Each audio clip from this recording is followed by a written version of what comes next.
Boa noite a todos, sejam todos bem-vindos, sintam-se bem à vontade. Nós vamos então dividir com vocês também.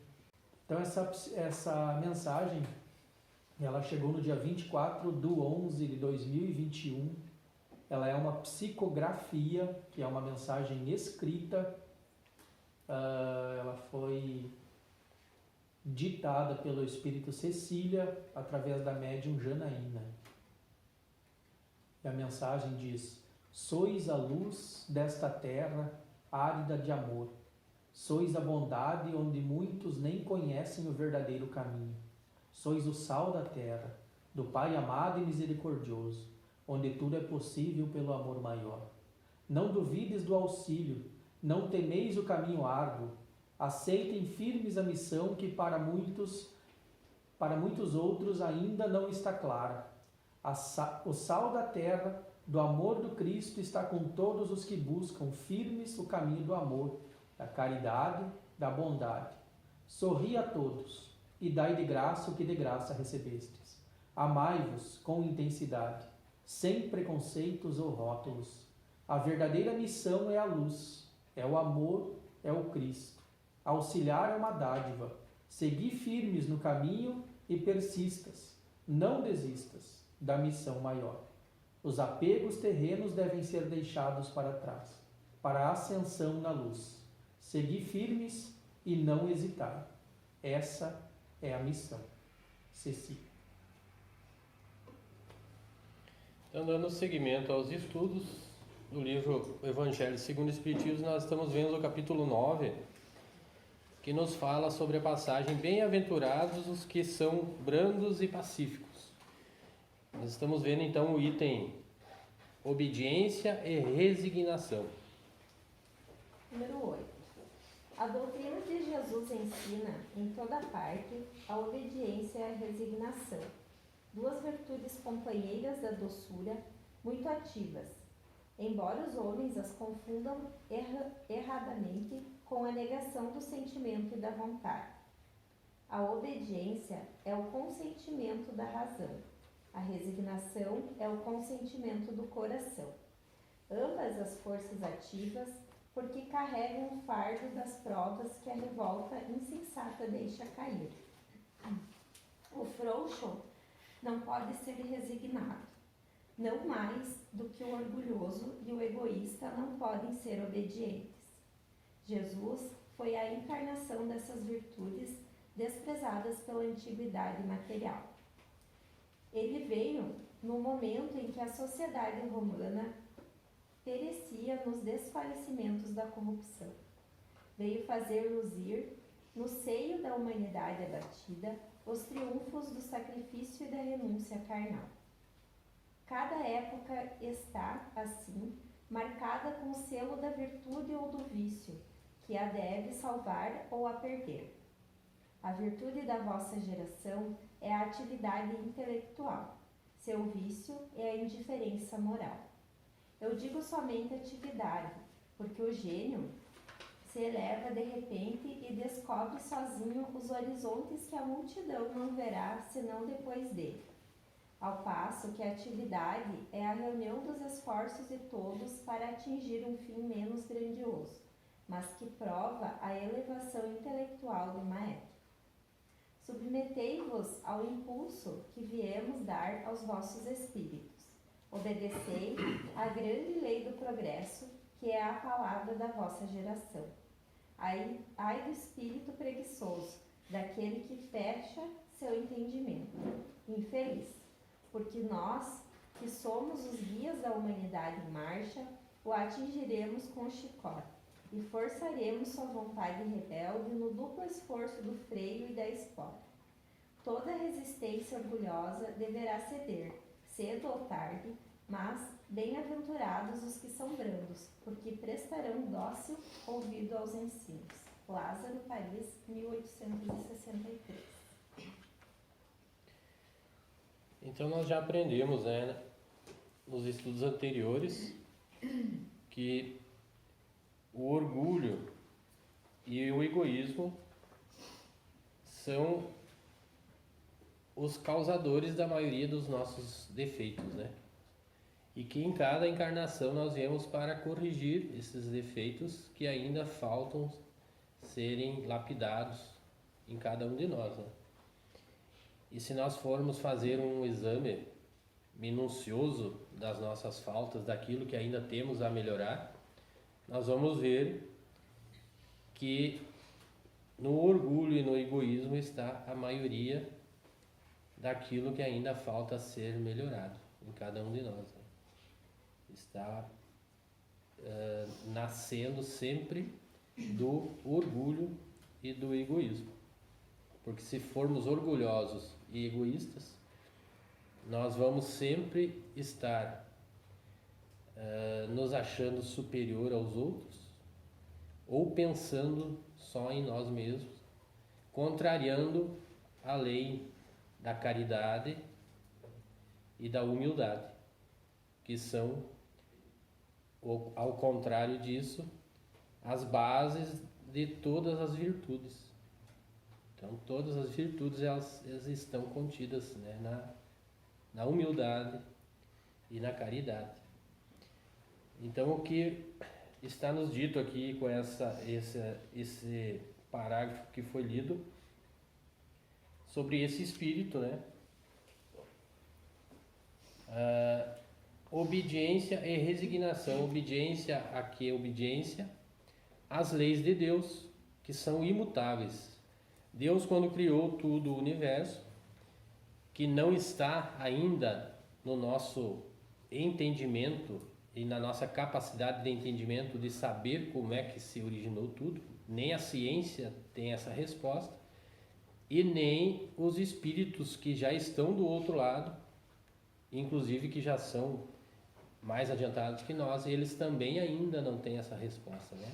Mas eles sabem que tudo funciona perfeitamente, que Deus criou ao mesmo tempo as leis imutáveis, como a lei do progresso, a lei de causa e efeito.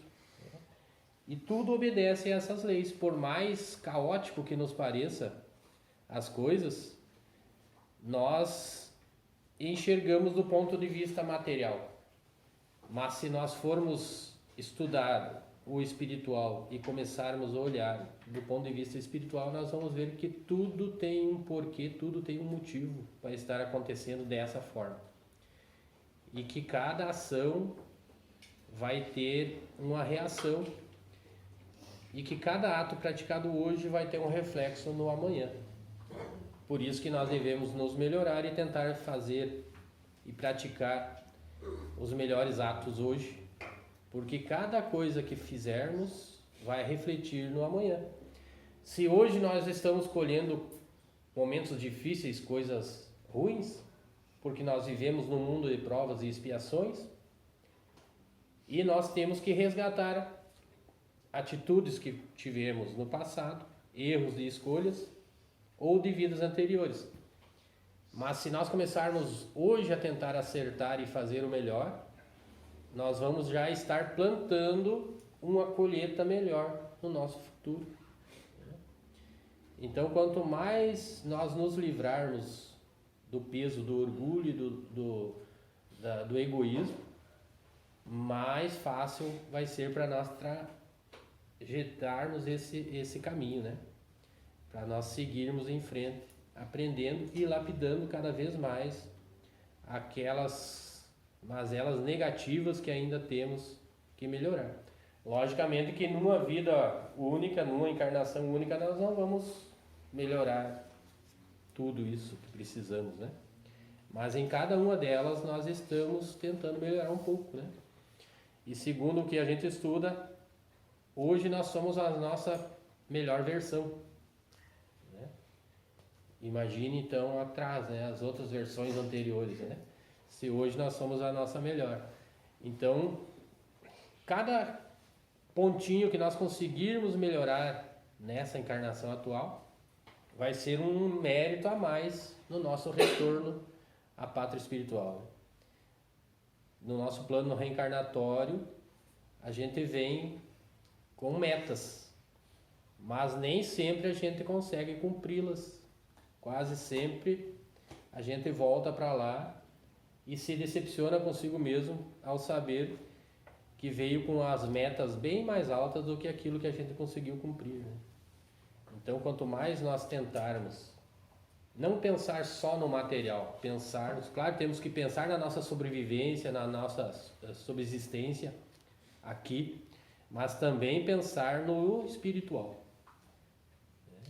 Então, quando nós estivermos buscando isso em conjunto, né, o nosso bem-estar da nossa família, mas também o espiritual, não nos esquecermos do lado espiritual, né? Então, nós já vamos estar um passo adiante para começar essa melhoria.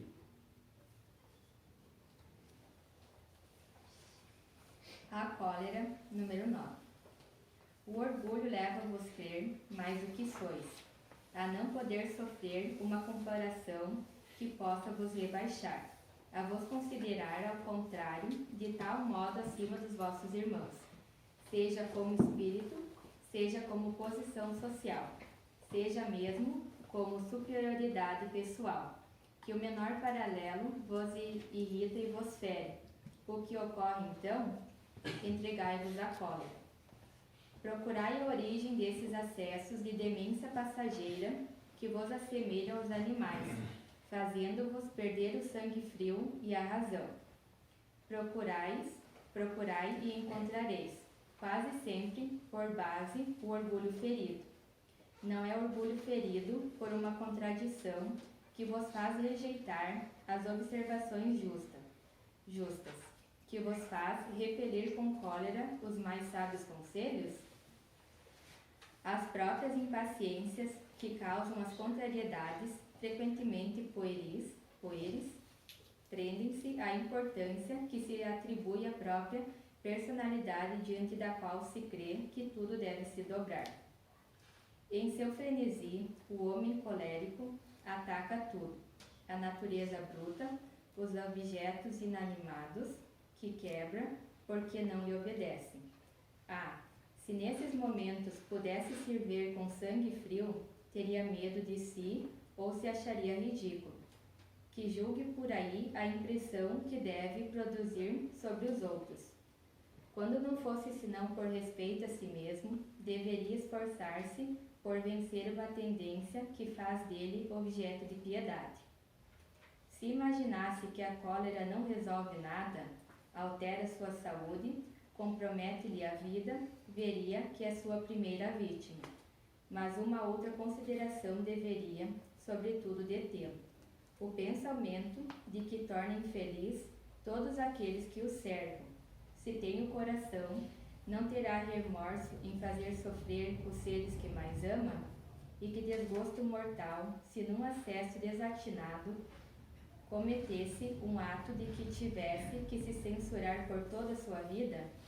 Em suma, a cólera não exclui certas qualidades do coração, mas impede de fazer muito bem e pode levar a fazer muito mal. Isso deve bastar para motivar esforços por dominá-lo. O espírita, por outro lado, é solicitado por um outro motivo. Ela é contrária à caridade e à humildade cristãs. Um espírito protetor, Bordeaux, 1863. Então nós vemos que uma das causas que temos, as causas no orgulho, é a cólera, né? Ou a raiva. E que quando estamos nesses momentos de raiva, nós surtamos, né? E perdemos totalmente o controle. E como diz aqui, quebramos objetos, fazemos muitas coisas. E isso quando nós ainda só conseguimos quebrar só os objetos, né? Ainda estamos numa certa fase de controle, né? Porque tem pessoas que, em vez de quebrar objetos, tentam agredir as outras pessoas, né? Nesses momentos. E é justamente nesses momentos de cólera ou de raiva que são cometidos os maiores desatinos que podem levar a pessoa a produzir anos de expiação num erro, né? Porque são nesses momentos que são consumados os atos de violência contra os outros, homicídios, né, as agressões que podem vir a fazer um irmão ficar aleijado, a ser morto, são nesses momentos. E quem nos traz isso é o orgulho ferido. O orgulho de que as pessoas não podem nos dizer as coisas.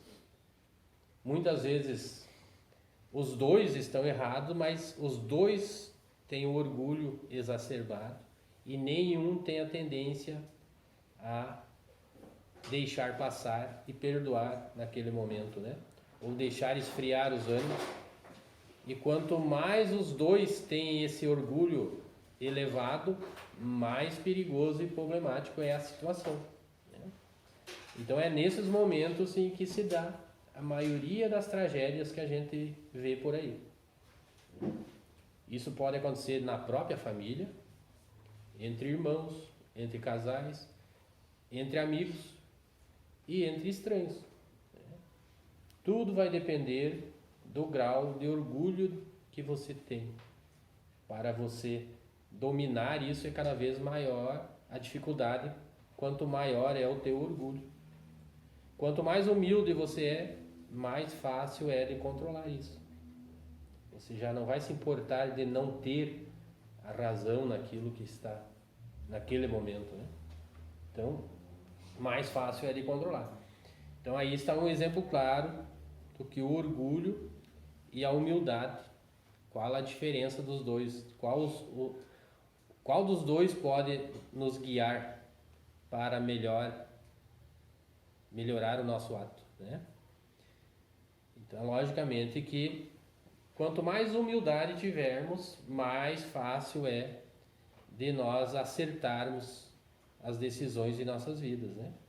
Quanto mais orgulhosos formos, mais fácil é de fazermos besteira. E esse momento de raiva e de cólera, então é um gatilho que nos faz, às vezes, num ato de descontrole, levar anos ou várias encarnações para recuperar o erro cometido. Vocês imaginem num momento desses perder a paciência ao ponto de matar um irmão, né? Quantos anos, quanta encarnação vai ser necessária para recuperar isso, né? Então, esses momentos são os momentos em que o homem está mais frágil, entregue a si mesmo. E aí está o seu livre-arbítrio, dele controlar, se autocontrolar, né? E não é uma coisa fácil. Isso também vai ter reflexo naquilo que ele já aprendeu nas suas vidas anteriores, né? Quanto mais humilde ele for, é porque ele mais aprendeu. Por isso que diz, né, que os humildes herdarão o reino da terra. Porque nós estamos num mundo de provas e expiações em transição, que já iniciou essa transição para um mundo de regeneração. Então daqui a alguns 30 anos nós vamos ter pessoas mais humildes, mais caridosas e menos orgulhosas e menos egoístas. Com isso, vamos atingir um equilíbrio na Terra e vamos começar a diminuir então a violência e os atos gerados pelo orgulho e pelo egoísmo. Vamos pensar mais uns nos outros, em ajudarmos uns aos outros, do que pensarmos só em si mesmos, né? Cláudio, a cólera que diz aqui, ela dá outro sentido à palavra, né? Que cólera é doença, né? A cólera é um sentimento de raiva incontrolado, né? Sim, mas ele é outro sentido, né? Porque cólera a gente conhece como uma doença, né? Tem a cólera, a doença, e a cólera que é o sentimento de raiva, né? Que é o sinônimo, né, de raiva. Ele está encolorizado, né? Ele está enraivecido, né? É nesse sentido, no sentido da raiva. 10. Segundo a ideia muito falsa de que não pode reformar sua própria natureza, o homem se crê dispensado de se esforçar para se corrigir dos defeitos, nos quais se compraz voluntariamente ou que exigiriam muita perseverança. É assim, por exemplo, que o homem inclinado à cólera se desculpa, quase sempre com o seu temperamento. Antes de se considerar culpado, ele reputa a falta ao seu organismo, acusando assim Deus de suas próprias faltas. É ainda uma consequência do orgulho, que se encontra misturado a todas as suas imperfeições. Então, nós vemos aqui que a tendência é a gente achar desculpas, né? Para a gente dizer assim, não, eu sou assim, eu sou esquentado, eu sou sangue quente. Mas isso é um dos defeitos que temos que ir aprendendo a controlar, né? Então, não adianta culpar, como se estivéssemos culpando Deus, como diz aqui, né? Foi Deus que me criou assim, né? Eu não... Mas é a nossa missão melhorar e mudar esses aspectos negativos. É isso que a gente vem fazer em cada uma das encarnações, né? É tentar melhorar um pouco mais. Por isso que é a diferença de cada um, né? Tem pessoas aqui que já são mais pacíficas, mais calmas. Tem pessoas que são mais nervosas, mais orgulhosas, mais... Então, cada pessoa tem um grau para ser melhorado, um grau de negatividade em algum setor da sua vida que tem que ser melhorado. Independente de cada um. Por isso que tem uns... eu sou mais calmo que fulana. Mas, de repente, você tem um outro defeito que tem que ser melhorado em que ela já está melhor. Entendeu? Então, é isso que vai variando de um para o outro. Então, não podemos nos envaidecer, né? Eu sou melhor que fulano porque eu sou mais calmo, eu sou mais isso, mais aquilo. Porque você pode estar melhor em um aspecto, mas deve ter outros a ser melhorados que, de repente, a outra pessoa já melhorou. Então, tudo varia de acordo com cada um e da vivência que cada um teve já das suas reencarnações, que a gente traz gravado no nosso subconsciente, mesmo que a gente não lembre a nossa vida anterior, nessa encarnação atual, mas a gente traz gravado no nosso subconsciente aquilo que a gente já aprendeu, né? É por isso que alguns podem cometer atos violentos, furtos e outras coisas, e outros já não conseguem cometer isso porque já melhoraram nesse aspecto, como a gente já estudou também. Sem contradita, há temperamentos que se prestam mais do que outros aos atos violentos, como há músculos mais flexíveis que se prestam melhor para os torneios de força. Mas não creiais que aí esteja a causa primeira da cólera, e estejais persuadidos de que um espírito pacífico, mesmo num corpo biliposo, será sempre pacífico, e que o espírito violento, num corpo linfático, por isso não será mais brando. Somente a violência tomará um outro caráter. Não havendo um organismo próprio para secundar sua violência, a cólera será concentrada e, no outro caso, será expansiva. O corpo não dá mais a cólera àquele que não a tem, como não dá os outros vícios. Todas as virtudes e todos os vícios são inertes ao espírito. Sem isso, onde estariam o mérito e a responsabilidade? O homem que é disforme não pode se tomar perfeito, porque o espírito nada tem com isso, mas pode modificar o que é do espírito, quando tem uma vontade firme.